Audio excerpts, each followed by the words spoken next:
ستي أركمتن هندومان كيسنو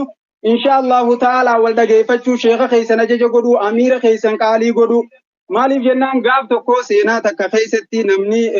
لما ولين كرا ديمي جتشورا نمني خرا ديمي تكوفان خبيرة جانيني خبيرة خانان وجين نمني ديمو جرو جارتي ساتي جتشو جارتين تنوسما خبيرة وجين ديمو جرتو توي خبيري huccuu tana intal gaddeeffadhu jeen yoonii fi huccuu wal marattee deemte jaartii khabiiraan naan jaani huccuu tana gaddeeffadhu hoomeedhaan gahii deemii jeen nurraa usii beekaam yetteeti hanga duraan gaddeeftee jira gaddeeffattee deemu jirtu ol maratte jechuudha jilbaa ol kuchiiftee akka nama gartee qotu jiruun beeytanii misaaqate akkasitti martoo sii ol maratte duuba ol marannaan cal jeetuma usee wajji deemee osuma wajji deemanuutuyi galaana tokko dhufanii galaanni gadoo deemaa galaana gadoo deemu kana hay amma bakka galaanaa dhufne galaanni yoonii fi huccuu ol qabachuu baatan nama fuudha huccuu tee ol qabadhu galaana kana bahii jeen nasiya dhaamuuf jira baqabiinni jennaaniin galaana kana beekaati qotaa isaatii seentee walakkaa dhaabbattee huccuu gadhiiftee jechuudha isin tun huccuu reefuu inni ol qabadhu jennaan ol marattee amma gadhiiftee jechuudha kana galaanni akka nama godhu warra naannoo isaa jiru beekaa huccuu isiin gallakkifannaan itti guutamee jechuudha hoffisee isii tana gadoo hochise galaanni gadoo deema gadoo hochifnan maal khayeeti khabiirri kun oloo qaceellan namni eeyu galaana moggaa jiru khabiira isa deemtaa jennaaniin jaartii akka galaanni fuudhe isin barbaadu jiraa jeen duuba galaanni fuudhu gaxoofaa olmaa barbaaddaa jaanii khabiira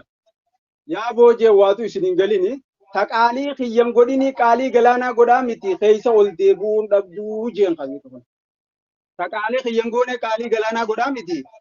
galaanuma gadoo deemu kanaahu keeysa oloo deebuun dhabduu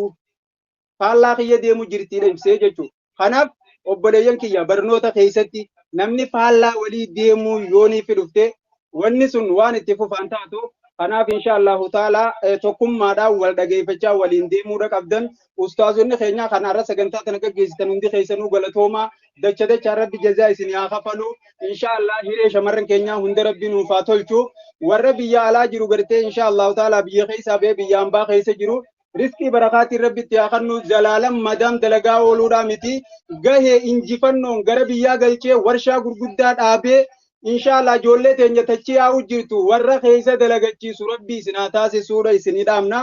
inshallah du'aayi kaajaabaatti isinii jirra barnoota keessanitti jabaadha akkaan irra deebi'ee mallee wanni hin dhaammadhu ustaazota keessan toohadha wallahi yoo dhugaa rabbii taate irra hedduun ustaazota keessanii rakkoo addaa keessa jiraachaati jechuudha obboleeyyan kiyya qoreedhaan waraanamaa jechuudha waan adda addaatiin isinuu ni beeytanii aqilli numa beekaati kuma moggaa dhawanii kanaaf obboleeyyan kiyyaa rakkoo adda addaa keessatti jiranii kanaaf ustaazota keessan totto'adha du'aa irraa fuudha inshallah kanaaf ajaja isaanii illee didinaa qaalii isaanii godhaa deema hamtuun takkalleen isin hin arkini wallahi khaalini danda'a biyyatti isin galchee nama amma yaa rabbi nuu taatu akka abalu taaten nu ta'e kan jarrabbi isin haa taasisu inshaallahu taala du'aayi kaaja'ibaatti isinii goona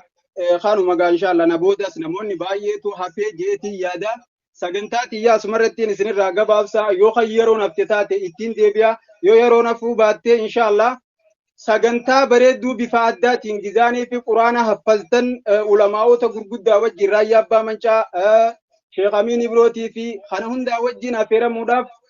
ni jirra jajjabaadhaa isiniin jenna markazoonni hundi haala kana isinirraa arkuudha barbaanna inshallah obboleeyyan kiyya atuukukum fi ri'aayatillah wa billahi tawfiq wassalaamu alaykum wa rahmatullahi wa barakatuh wa alaykum salam wa rahmatullahi wa barakatuh.